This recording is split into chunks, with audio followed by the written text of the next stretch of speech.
Yes, people, what is going on? The French Goombag back again with another stream for you. And just going to be a little quick one this time. I'm actually going to do a Football Manager 2020 stream in a second. I just wanted to quickly throw out my thoughts on VAR. I've been thinking about this and my mind's been going up and down. First I was for VAR, and now after the ridiculous events that have been happening with Arsenal and other teams as well, it's just been getting a bit absurd. Probably the straw that broke the camel's back for me was when we got one of our winning goals taken away when we scored our third goal against Palace and then didn't get it. So, is VAR shit? That's the question. A lot of people are saying yes. A lot of people are saying get rid of VAR. It's a very prevalent conversation in England right now around the Premier League. Should we scrap VAR? Well, I want to flip it on its head, alright? To me, English refs are the problem. English refs have been shit for a long time, and I don't just mean the individual refs on the pitch, I mean the entire culture of refereeing, how they all protect each other. You know, refs are never wrong, you know, real time makes things hard to decipher, etc. So, let's just point out that in Germany, VAR seems to work very well. In a lot of other countries in Europe, it seems to work very well. And no English refs went to the last World Cup. So could it be that rather than VAR being shit, we're just using it in a shit way? So here's my case. All this talk about clear and obvious for a start. Let's begin with the clear and obvious thing. All these dodgy offsides that we see being called where a man's armpit was offside or a man's toenail was offside.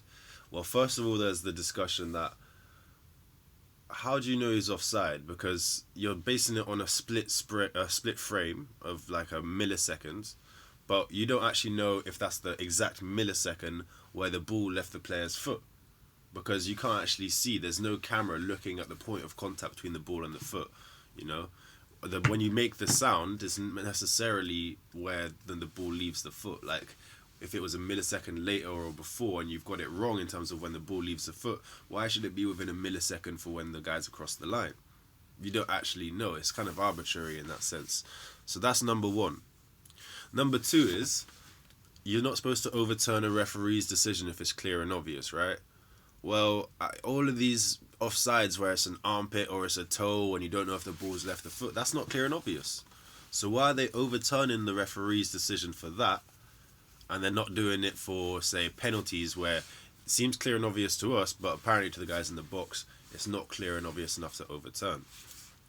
My theory on that is it's all about protecting the referee on the pitch, right? When you overturn an offside, you're not actually going against the ref, you're going against the linesman. Linesman's on the side, less focused, we don't know their names really. I think the reason they overturn those is because the referee doesn't call offsides, so they don't feel bad about overturning that. But when it comes to showing up a referee for a red card or a penalty or whatever it might be, they're much less likely to do it because they don't want to offend the ref. And I think now that's where you're seeing that it's down to the refs and the way that they're using it and their crappy kind of culture of protecting each other. Like, not unlike feds. How feds will never snitch on each other because they got this code of protection. Doesn't matter how badly one of them fucks up, they won't snitch on each other. I think the refs is the same kind of thing, and I think that's the problem. If you look at it as well, I think the fact that these referees they're never really held to account on any of these kind of things.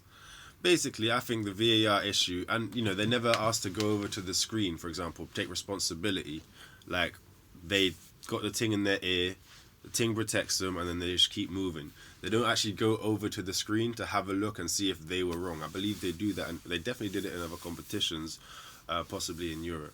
So again, this is the hubris of the referee, thinking he's better than he is. By the way, French Gooner, like, subscribe, drop a comment, let me know what you think about VAR.